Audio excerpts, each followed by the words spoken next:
Selamat pagi, saya Alexandra Sali dari Sekolah SD Teguh 1, Kecamatan Cimanggis akan membawakan dongeng berjudul Lutung Kasarung dan Purbasari. Alkisah, di sebuah kerajaan pasir batang, hiduplah seorang raja bernama Raja Prabu Tapa Agung beserta ketujuh putrinya. Putri bungsunya bernama Putri Purbasari. Putri Purbasari adalah seorang putri yang memiliki paras cantik jelita dan elok hatinya. Tetapi itu berbanding terbalik dengan kakaknya bernama Purbararang. Kakaknya memiliki sifat yang buruk. Hingga pada satu hari, ayahnya Raja Prabu Tapa Agung berkata, "Semakin hari, aku semakin tua. Sudah saatnya aku menyerahkan tahtaku pada engkau, wahai anakku Purbasari. Hanya engkaulah yang dapat kupercaya untuk memimpin kerajaan ini." Purbararang yang mendengar hal itu pun menjadi marah. Ini tidak adil. Sebagai anak sulung, seharusnya aku yang jadi ratu. Aku harus memikirkan suatu cara untuk menyingkirkan Putri Purbasari. Purbararang pun membeli sebotol boreh dari seorang nenek sihir. Nenek sihir itu berpesan, "Ingatlah, ramuan ini sangat berbahaya. Sematkanlah ramuan ini di seluruh tubuh remaja Purbasari." Purbararang pun kembali ke istana. Sesampainya di istana, Purbararang langsung menyemburkan boreh itu di seluruh tubuh dan wajah Purbasari. Tiba-tiba, tubuh dan wajah Purbasari dipenuhi oleh bintik-bintik hitam. Apa yang terjadi dengan tubuhku? Mengapa bisa begini? Purbararang pun membawa Purbasari ke hadapan seluruh rakyat kerajaan. "Lihatlah, orang terkutuk dan memiliki penyakit seperti ini tidak pantas menjadi ratu. Ia harus diasingkan ke hutan agar penyakitnya tidak menular." Purbararang pun menggantikan Purbasari sebagai seorang ratu. Ia pun mengasingkan Putri Purbasari ke hutan. Sementara Putri Purbasari diasingkan ke hutan, terjadi masalah di kahyangan. Pangeran Gurumida tidak ingin menikahi bidadari manapun. "Ibu, aku tidak ingin menikahi bidadari manapun. Aku hanya ingin menikahi wanita secantik dan sebaik ibu." "Baiklah nak, engkau bisa menemui wanita secantik dan sebaik diriku di bumi. Tetapi engkau tidak dapat pergi ke bumi dan berupa seorang pangeran, melainkan menyamar menjadi seekor lutung. Namamu adalah Lutung Kasarung." Pangeran Gurumida pun turun ke bumi dan menjelma jadi seekor lutung. Saat sedang berada di bumi, ia mendengar tentang kekejaman Purbararang dalam memimpin kerajaan pasir batang. Ia ingin memberi pelajaran bagi ratu kejam tersebut. Ia mendengar bahwa Purbararang hendak mencari hewan kurban. Ia pun membiarkan dirinya ditangkap oleh orang suruhan Purbararang. Sesampainya di istana, Lutung Kasarung mengamuk dan menyebabkan kerusakan di istana.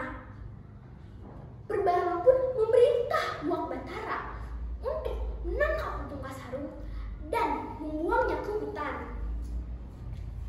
Karena tahulah Lutung Kasarung bukanlah hewan biasa, Buak Batara pun berpesan, "Putri yang ada di depanmu adalah ratu sebenarnya kerajaan Pasir Batang.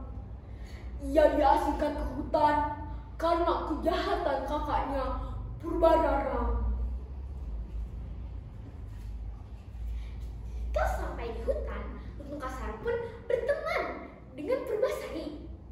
Semakin lama, mereka semakin jatuh hati akan kebaikan masing-masing. Setelah berteman lama, Lutung Kasarung merasa iba dan kasihan dengan keadaan Putri Purbasari. Sehingga pada saat suatu malam bulan purnama, ia memohon kepada ibunya untuk menyembuhkan Putri Purbasari. Ibunya lantas menyuruh para dewa dan bidadari di kayangan untuk membuatkan sebuah telaga dan pakaian yang sangat indah untuk Putri Purbasari. Keesokan harinya, saat Putri Purbasari melihat telaga itu, ia berniat untuk mandi. Saat mandi, terjadilah satu keajaiban. Tubuh Putri Purbasari menjadi sembuh dan cantik kembali. Lutung Kasarung yang melihat hal itu merasa terpana akan kecantikan Putri Purbasari. Mereka pun kembali ke istana. Putri Purbararang yang melihat adiknya menjadi sembuh dan cantik kembali merasa iri dan takut bahwa tahtanya akan diambil kembali oleh Putri Purbasari. Untuk menghindari hal itu, ia pun menantang Putri Purbasari. "Purbasari, aku menantangmu. Bila rambutku lebih panjang daripada rambutmu, maka engkau harus merelakan lehermu dipenggal oleh Algojo." Tetapi Purbararang langsung menang kekalahan saat terbukti rambut Purbasari lebih panjang daripada rambutnya. Merasa tahtanya terancam, ia pun kembali menantang Putri Purbasari. Tidak main-main, ia menantangnya di hadapan seluruh rakyat kerajaan. "Dengarlah, bila wajah tunangan Purbasari lebih tampan daripada wajah tunanganku, maka akan kuserahkan tahta kerajaan kepada Putri Purbasari." Indrajaya, tunangan Purbararang, langsung angkuh dan menyombongkan diri.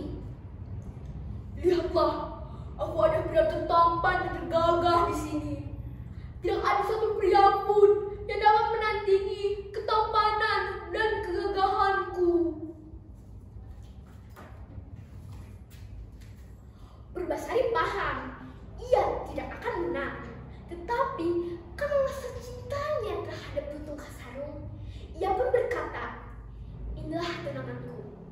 Seluruh rakyat pun menjadi terkejut dan bingung. Mereka bertanya-tanya, bagaimana bisa ya seorang putri bertunangan dengan seekor lutung?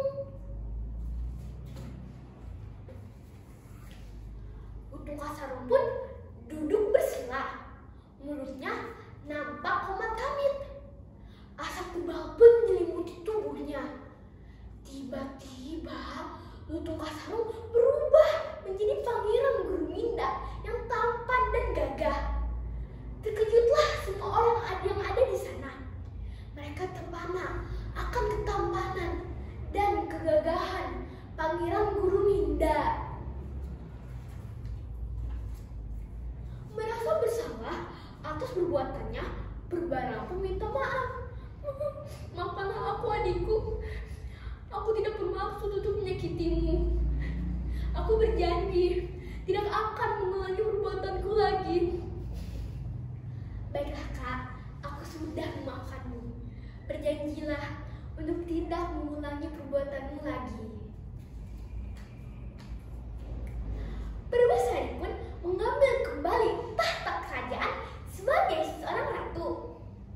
Pangeran Gurminda pun melamar Putri Purbasari. Mereka menikah, memimpin kerajaan, dan hidup bahagia selama-lamanya. Pesan moral yang dapat kita ambil dari cerita ini adalah bahwa kebenaran dan kebaikan akan mengalahkan kebatilan dan kesewenang-wenangan. Kebenaran pada akhirnya akan keluar sebagai seorang pemenang.